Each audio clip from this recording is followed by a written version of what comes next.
353 luka yang tak terlihat 3. Apakah Gu Qingqing sudah kembali? Pikir Leng Xicheng ketika mendengar suara itu. Ia pun melangkah lebar ke pintu dan membuka pintu.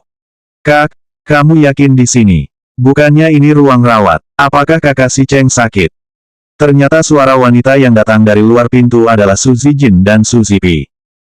Su Zipe sedikit mengernyit. Ia masih tidak apa-apa saat terlibat dalam insiden semalam, tetapi pagi hari ini ia sudah dihujat sebagai orang ketiga.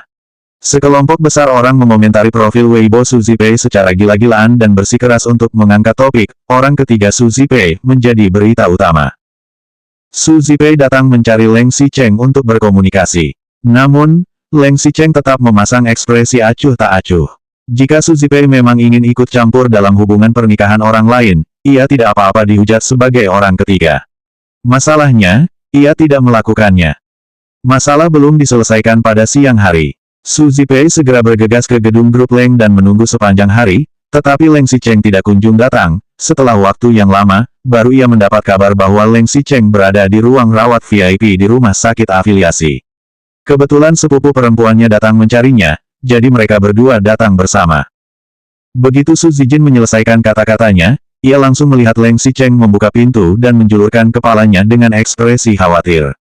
Su Zijin segera tersenyum dengan bahagia dan berkata, "Kakak Xicheng, ini aku." Begitu Leng Xicheng melihat orang yang datang adalah Su Zijin dan Su Zipe, ekspresi wajahnya langsung menjadi gelap. Ia juga tidak banyak berbicara dan segera masuk dan menutup pintu. Brak! Sikap Leng Xicheng yang seperti ini membuat Su Zijin dan Su Zipe bingung. Mereka berdua segera maju ke depan dan memasuki ruang rawat inap. Leng Xicheng terlihat duduk di sofa sendirian sambil menundukkan kepalanya, sepertinya terus bermain dengan ponsel dan gantungan kunci barunya, dan ia tidak berbicara sama sekali. Su Zipe tampak bingung dan melihat ke arah Sekretaris Cheng untuk bertanya, apa yang terjadi. Sekretaris Cheng berbisik, "Nyonya memiliki demam tinggi dan tinggal di rumah sakit semalam, tapi hari ini orangnya hilang. Tuan Leng sedang cemas." "Apanya Nyonya? Bukankah itu hanya Gu Qingqing?" bisik Su Zijin dari samping, kaki tumbuh di tubuhnya. "Tidak penting kemana dia pergi." "Zijin," Su Zipe segera menegur dan menghentikan kata-kata Su Zijin. Jika Gu Qingqing hilang, Leng Xicheng sudah seharusnya merasa cemas. Bagaimanapun, mereka adalah suami istri. Di samping masih ada sekelompok dokter, perawat, dan dua pengawal yang mengelilingi ruang rawat inap dalam situasi canggung. Ponsel seorang dokter berdering, lalu ia berkata dengan tidak berdaya, "Presiden Leng, saya akan kedatangan pasien." "Saya tidak tahu." Leng Xicheng mengabaikannya, terus menundukkan kepalanya untuk memainkan gantungan kuncinya dengan jari-jarinya, dan tidak peduli dengan orang-orang lain. Dokter melirik Sekretaris Cheng dengan canggung. Sekretaris Cheng pun melambaikan tangannya dan memberi isyarat bahwa mereka bisa keluar dulu. Lalu, ia berpikir sebentar dan membiarkan kedua pengawal untuk menunggu di luar pintu. Di dalam ruangan, hanya tersisa mereka berempat. Su Zipe bisa menunggu, sedangkan amarah Su Zijin yang tidak sabaran sudah tidak bisa menunggu. Ia mengambil selangkah ke depan, "Kakak Xicheng." Tanpa disangka, Leng Xicheng tiba-tiba mengangkat kepalanya dan menatap langsung ke arahnya. Su Zijin terkejut, Kakak Xicheng, apakah ada sesuatu?" Mata Leng Xicheng sedang menatap Su Zijin secara langsung, tetapi tampaknya ia juga bukan sedang menatapnya, melainkan melihat orang lain melalui dirinya. "Apakah kamu tahu di mana Ni Zining?" tanya Leng Xicheng pada Su Zijin. "Zining, dia seharusnya ada di perusahaan," jawab Su Zijin. Begitu ia menyelesaikan kata-katanya, ia tiba-tiba menyadari sesuatu dan suaranya juga berubah. "Apakah Kakak Xicheng, kamu curiga bahwa wanita bernama Gu Qingqing itu pergi menemui Zining lagi?" Leng Xicheng tidak mengatakan apapun dan hanya melihat Su Zijin. Sementara itu, Su Zijin segera menelepon Ni Zining dan bertanya, "Di mana kamu sekarang?" Sekarang waktu sudah masuk jam pulang kerja. Ni Zining menerima telepon dari Su Zijin tepat saat ia sedang berjalan keluar dari perusahaan sehingga ia menjawab, "Aku sedang di luar." "Di luar?" Su Zijin langsung menjadi marah, "Apakah kamu sedang bersama dengan Gu Qingqing?" 354 luka yang tak terlihat 4. "Apa yang sedang kamu bicarakan?" Ni Zining malah menjadi lebih bingung, "Aku baru saja keluar dari perusahaan." Setelah merasa kebingungan sebentar, Nizining bahkan merasa ada yang tidak beres sehingga ia terus bertanya, mengapa kamu bertanya aku sedang bersama dengan Gu Qingqing atau tidak? Apakah sesuatu terjadi padanya? Dari mana aku tahu ada sesuatu yang terjadi padanya atau tidak? Balas Su Zijin yang jelas tidak senang dengan sikap gugup Nizining. Nizining bertanya lagi, kamu sedang di mana? Nizining menutup telepon, lalu segera memutar setir mobilnya dan bergegas menuju ke arah rumah sakit afiliasi. Sedangkan, Su Zijin yang berada di sana masih sedang marah. Gu Qingqing tidak masuk kerja hari ini. Dengar-dengar, ia meminta cuti karena sakit.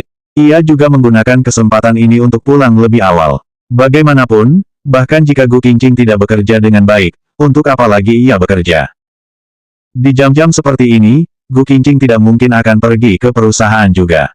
Jika ia keluar untuk bermain sendiri, apa yang membuat orang harus memedulikannya? Jika Gu Qingqing tidak pulang rumah dan tidak kembali juga ke rumah tua maupun rumah orang tuanya, bahkan tidak keluar bersama Nizining, apakah Li Yuyu? Benar, satu-satunya teman Gu Qingqing adalah Li Yuyu. Semalam Gu Qingqing juga pergi ke rumah Li dan masih dibawa ke rumah sakit oleh Li Yuyu. Leng Xicheng memikirkan sesuatu dan segera menelepon Li Yuyu. Ponsel berdering 2 kali dan akhirnya ada yang mengangkat panggilan telepon di sana. Leng Xicheng masih belum berbicara, tetapi Li Yuyu yang berada di sisi lain langsung memaraki, Leng Xicheng. Dasar playboy ini, Qingqing masih demam ringan, tapi kamu langsung mengusirnya keluar. Apakah kamu tidak tahu malu? Kata-kata ini sudah bisa membuktikan bahwa Li Yuyu pasti tahu tentang situasi Gu Qingqing. Leng Xicheng hampir menamparkan dirinya 2 kali. Mengapa ia bisa lupa tentang Li Yuyu? Setelah ayahnya meninggal, Gu Qingqing tidak memiliki banyak teman dan hanya ada Li Yuyu.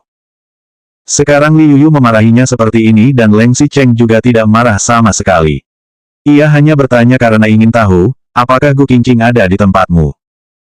Li Yuyu masih memaki karena marah, Leng Xicheng, jika kamu tidak menyukainya, jangan menikahinya. Kamu menikahinya dan juga tidak menganggapnya serius. Kamu malah pergi keluar untuk bermain-main setiap hari dan membuatnya marah hingga seperti ini. Apakah masih tidak cukup membuatnya masuk rumah sakit? Kamu ingin melihatnya bunuh diri lain kali, baru kamu puas. Apakah maksud Li Yuyu adalah Gu Qingqing benar-benar peduli dengan skandalku? Mungkin Gu Qingqing benar-benar peduli padaku di dalam hatinya. Leng Xicheng mengerutkan kening. Tetapi, yang paling penting sekarang adalah posisi Gu Qingqing. Ia bertanya lagi, maksudmu, dia sedang bersamamu sekarang? Tanpa disangka, pertanyaan Leng Xicheng bahkan membuat Li Yuyu di sana lebih terkejut dan marah. Apanya yang bersamaku? Aku sedang syuting film di luar kota. Awalnya Li Yuyu sudah harus pergi di pagi hari. Tetapi, karena masalah Gu Qingqing, ia bersikeras menundanya dan baru kembali ke timnya di siang hari. Kemudian, ia berangkat ke luar kota pada sore hari. Begitu Li Yuyu turun dari pesawat, ia langsung menerima panggilan telepon dari Gu Qingqing. Suara Gu Qingqing terdengar agak lemah. Mendengarnya, Li Yuyu langsung tahu bahwa masuk anginnya masih belum sembuh. Tetapi, apa yang dikatakan Leng Xicheng membiarkan Li Yuyu sedikit terkejut. Gu Qingqing tidak bersamamu. Leng Xicheng menjadi cemas sekarang dan segera bertanya lagi, kalau begitu, apa yang dia katakan padamu? Apa yang bisa dia katakan? Bagaimanapun, apapun yang dikatakannya, kamu juga tidak akan peduli. Gu Qingqing benar-benar berkata bahwa ia ingin mencari rumah di luar dan mungkin tidak lama lagi akan pindah rumah. Ia ingin meminta Li Yuyu membantunya mencari rumah. Gu Qingqing juga memperkirakan bahwa ia akan kehilangan pekerjaannya di Suyi dan ingin meminta untuk direkomendasikan Li Yuyu. Bahkan, meskipun itu bukan pekerjaan iklan, Gu Qingqing membutuhkan sebuah pekerjaan untuk membuatnya mandiri. Kata-kata Li Yuyu benar-benar membuat Leng Xicheng menjadi panik. Gu Qingqing hilang dan bahkan Li Yuyu juga tidak tahu posisinya. Selanjutnya bab 355 luka yang tak terlihat 5.